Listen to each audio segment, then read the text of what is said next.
கர்த்தருடைய பரிசுத்த நாமத்துக்கு ஸ்தோத்திரம். இன்றைய தினத்துக்கான தேவனுடைய வார்த்தையானது சங்கீதம் 37 சங்கீதத்திலே அந்த 25 வசனத்தை நான் பார்க்கும் பொழுது, நான் இளைஞனாக இருந்தேன், முதிர் வயது உள்ளவனானேன், ஆனாலும் நீதிமான் கைவிடப்பட்டதையும் அவன் சந்ததி அப்பத்துக்கு இறந்து திரிகிறதையும் நான் காணவில்லை என்று வேதம் சொல்கிறது.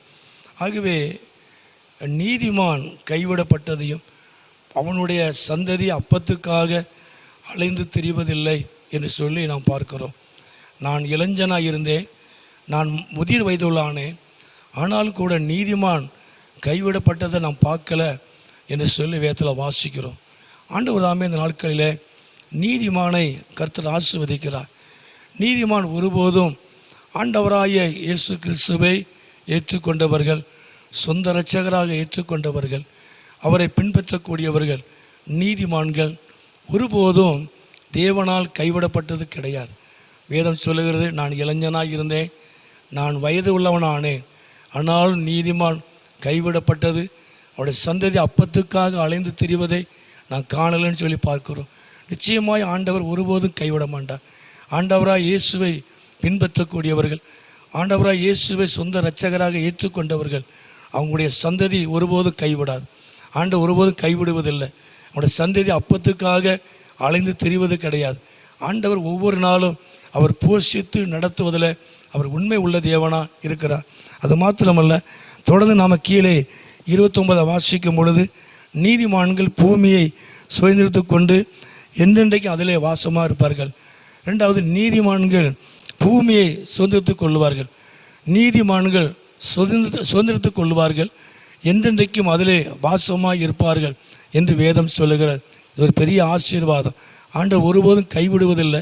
அவருடைய பிள்ளைகள் அப்பத்துக்காக அலைந்து திரிவதில்லை. அது மாத்திரமல்ல, அதே நீதிமான் இந்த பூமியை சுதந்திரித்து கொள்வார்கள், என்றென்றைக்கும் அதிலே வாசமாக இருப்பார்கள் என்று சொல்லி நான் வேதத்திலே வாசிக்கிறோம். மூன்றாவதாக அந்த 39 வாசிக்கும் பொழுது, நீதிமான்களுடைய ரட்சிப்பு கர்த்தரால் வரும், நீதிமானுக்கு விடுதலை தேவனால் வரும். ஆண்டவர் தாமே நீதிமானுக்கு வரக்கூடிய எந்த ஒரு ஆசீர்வாதமும், எந்த ஒரு நன்மையும், எந்த ஒரு விடுதலையும் அது கர்த்தராலே வரும். கர்த்தரிடத்திலிருந்து வரக்கூடிய ஆசீர்வாதங்கள், கர்த்தரிடத்திலிருந்து வரக்கூடிய பலன், கர்த்தரிடத்திலிருந்து வரக்கூடியதான விடுதலை, அற்புதங்கள், அதிசயங்கள் உண்மையாகவே கர்த்தராலே அவன் ஆசீர்வதிக்கப்படுவான். ஆண்டவர் தாமே இந்த நாட்களிலே உங்களை ஆசீர்வதிப்பார். ஆண்டவராக இயேசு கிறிஸ்துவை சொந்த இரட்சகராக ஏற்றுக்கொண்டு அவரை பின்பற்றக்கூடியவர்கள் நீதிமான்கள். ஆண்டவர் ஒருபோதும் நீதிமான்களை அவர் கைவிடுவதில்லை. அவருடைய பிள்ளைகள் அப்பத்துக்காக அலைந்து திரிவதில்லை. கர்த்தர் உங்களையும் உங்கள் பிள்ளைகளையும் ஆண்டவர் ஆசீர்வதிப்பார். அவர் ஒருபோதும் உங்களை கைவிடுவதில்லை. சகலத்திலும் உங்களை ஆசீர்வதித்து அவர் நடத்துவார். அவர் நாமத்தை உங்கள் வாழ்க்கையில் மகிமைப்படுத்துவார். ஜெபமனோமா. எங்களை அதிகமாக நேசிக்கிற நல்ல பிதாவே, அருமையான ஆண்டவர், இந்த நேரத்துக்காக ஸ்தோத்திரம். தொடர்ந்து நாமத்தை மையப்படுத்தும். இந்த சத்தத்தை கேட்குற ஒவ்வொரு பிள்ளைகளையும் குடும்பங்களையும் நீர் ஆசீர்வதியும். நீ கைவிடாத தேவன். ஆண்டவர், நீதிமானுடைய சந்ததி ஒருபோதும் கைவிடப்படுவதில்லை, அப்பத்துக்காக அலைந்து தெரிவதில்லை.